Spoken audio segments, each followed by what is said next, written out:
Our channel Nisha's cooking and blogs. उम्मीद करती हूँ आप सभी खैरियत से होंगे। तो आज मैं आप सभी के लिए बहुत ही ज़बरदस्त और बिल्कुल हैरान कर देने वाली रेसिपी लेकर आ गई हूँ। हाँ जी, आज हैरान कर देने वाली रेसिपी इसलिए है क्योंकि आज की जो रेसिपी है उसका मेन इंग्रेडिएंट सुनकर आप सभी बिल्कुल शॉक्ड हो जाएंगे। आज मैं बनाने जा रही हूँ स्नैक्स के लिए बची हुई रोटी के साथ बहुत ही मज़ेदार कबाब, जो आप सभी देख सकते हैं इस वक्त अपनी स्क्रीन पर, जो बहुत ही जायकेदार लग रहे हैं, बहुत ही यमी लग रहे हैं। तो आप इसका मेन इंग्रेडिएंट है आज की रेसिपी की बची हुई बासी रोटी। तो चलिए बिना वक्त को ज़ाया किए हम अपनी आज की ये मज़ेदार रेसिपी और ये चौंकाने वाली रेसिपी को शुरू। आज की ये मज़ेदार रेसिपी होने वाली है कुछ खास, क्योंकि आज की ये रेसिपी का मेन इंग्रेडिएंट है बासी रोटी।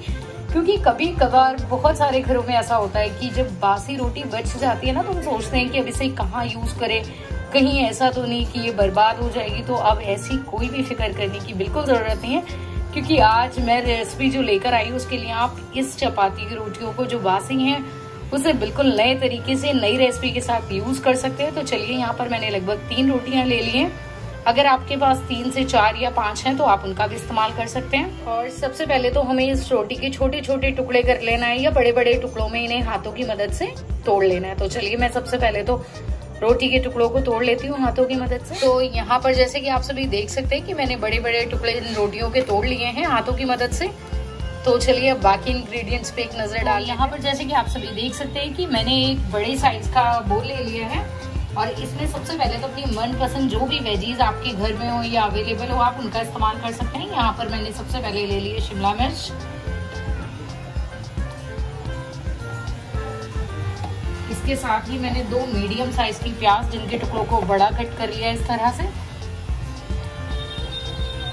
और यहाँ पर मैंने पत्ता गोभी जिसके पत्तों को अलग अलग करके पहले तो अच्छे से वॉश कर लिया था इस तरह से, आप देख सकते हैं। और मीडियम साइज के मतलब आधे साइज का मैंने ले लिया है पत्ता गोभी, जो छोटा सा था बिल्कुल। और इसी के साथ मैंने यहाँ पर एक बड़े साइज का टमाटर लिया है और इसके मैंने सारे जो बीज है और पानी है टमाटर का बिल्कुल निकाल दिया है और इसे अच्छे से सोक्ड अप कर लिया था, ये डाल लिया है।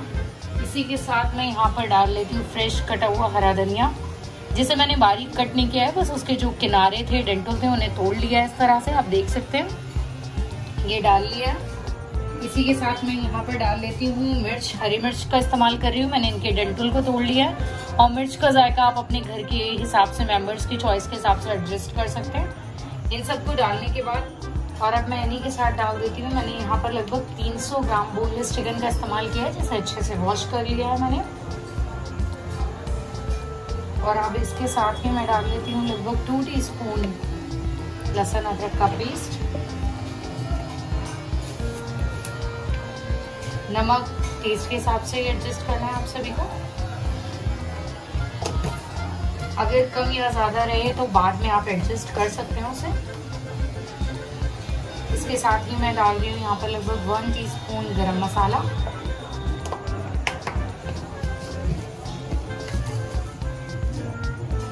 लगभग 1 टीस्पून जीरा,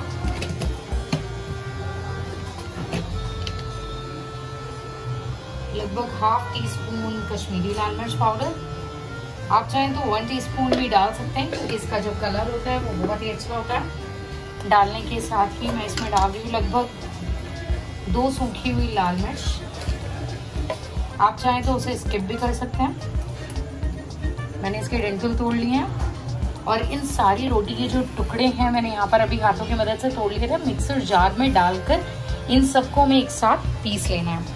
तो चलिए हमें इस तरह से पीसना है कि ये बढ़िया सा एक कीमा बनकर तैयार हो जाए सारी सब्जियों का, चिकन का और रोटियों का। तो चलिए अब मैं मिक्सर जार में डाल के सबसे पहले तो इसे फटाफट से पीस लेती हूँ। तो जैसे कि आप सभी देख सकते हैं कि जो मैंने सारी वेजीज थी, चिकन था और रोटियां था, सबको अच्छे से पीस लिया है। वो इस तरह से बन गया है अब एक कीमे की तरह। लेकिन अभी आप देख सकते हैं कि जो इसकी बाइंडिंग है वो इतनी मजबूत नहीं है। तो बाइंडिंग बहुत ही ज़बरदस्त बनाने के लिए 2 तरीके हैं, या तो आप ब्रेड क्रम्स या रोटी का जो हमने चपाती रोटी बासी का इस्तेमाल किया उसे आप पीस सकते हैं, एक अच्छा बाइंडिंग सोर्स हो जाएगा। अगर वो नहीं यूज़ करना है तो यहाँ पर आप डाल सकते हैं लगभग आधा कप भुना हुआ बेसन, क्योंकि मैंने सोचा कि अगर मैं केवल रोटी का इस्तेमाल करूँगी तो थोड़ा सा उसी का टेस्ट ही रहेगा, चिकन का अपना टेस्ट या सब्जियों का खो जाएगा। इसलिए मैंने बेसन का यहाँ पर भून कर डाल दिया, उसका इस्तेमाल किया। तो चलिए एक बार अच्छे से फिर से इन सबको मिक्स कर लेते हैं इस तरह से। तो यहाँ पर आप देख सकते हैं इसकी बहुत ही ज़बरदस्त सी कीमे की तरह बाइंडिंग हो चुकी है और ये बाइंडिंग भी बिल्कुल ज़बरदस्त तरीके से बनी है। और यहाँ पर मैं इन कबाबों को बनाने के लिए इस तरह के स्टिक का इस्तेमाल करें, आप चाहे तो पेंसिल का भी इस्तेमाल कर सकते हैं। तो यहाँ पर ये हमारा बढ़िया सा कीमा तैयार हो चुका है। यहाँ पर मैंने एक बर्तन रख लिया है जिसमें मैं कबाबों को बनाकर तैयार करूँगी। और यहाँ पर थोड़ा सा पानी रख लिया है और ये है हमारी स्टिक जिससे हम बनाएंगे कबाब। आप चाहे तो ऑयल का इस्तेमाल भी कर सकते हैं। तो हाथों को हल्का सा गीला करके आपको थोड़ा थोड़ा सा इस तरह से लेते हुए इन कबाबों को बनाना है।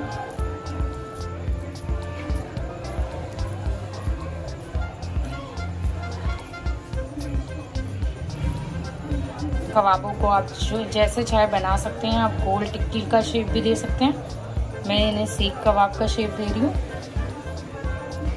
और जैसे ये आपका कबाब आपको लगे कि बन गया है बिल्कुल सही से, आप इसे बहुत ही आसानी से इस तरह से निकाल सकते हैं।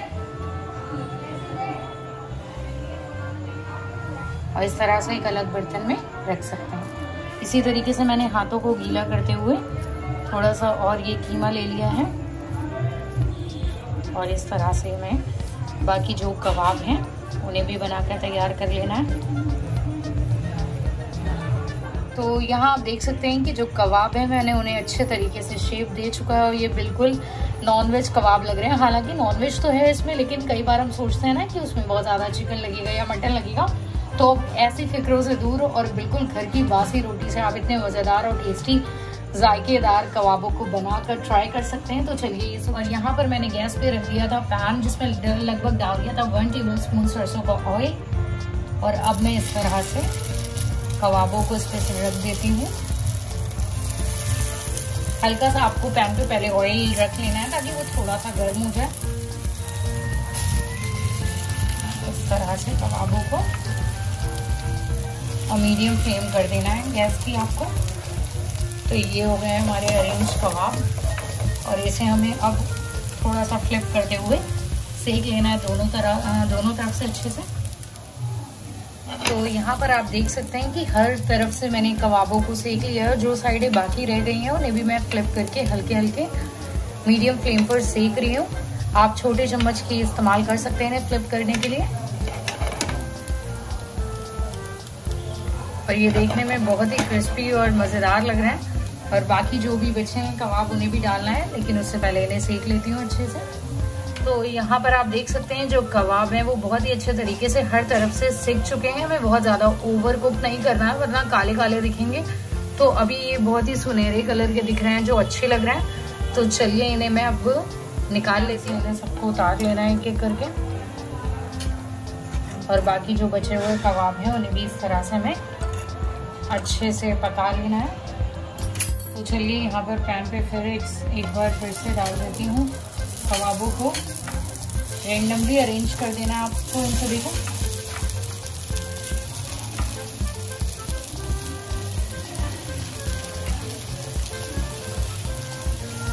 अब आप इसके ऊपर से चाहें तो पका हुआ सरसों का तेल या रिफाइंड किसी भी ऑयल का इस्तेमाल कर सकते हैं। या पहले भी थोड़ा सा मैंने डाल दिया था और ऊपर से भी थोड़ा सा डाल दिया है। अब मीडियम फ्लेम पर इसे हमें दोबारा से अच्छे से कुक होने देना है और थोड़ा सा हल्के हाथ से फ्लिप पे करते रहना। तो अल्हम्दुलिल्लाह हमारे आज की ये ज़बरदस्त और जायकेदार कबाब बनकर बिल्कुल तैयार हो चुकी है जो बहुत ही यमी लग रहा है। और इसके साथ मैंने सर्व की है चटनी, और ये चटनी भी बहुत ही टेस्टी लगती है इन कबाबों के साथ। प्याज या और भी सलाद के साथ सर्व कर सकते हैं। और ये कबाब बिल्कुल नॉनवेज कबाब लग रहे हैं, बस उसका थोड़ा सा जायका और आपके कबाब बन जाएंगे बहुत ही ज़बरदस्त।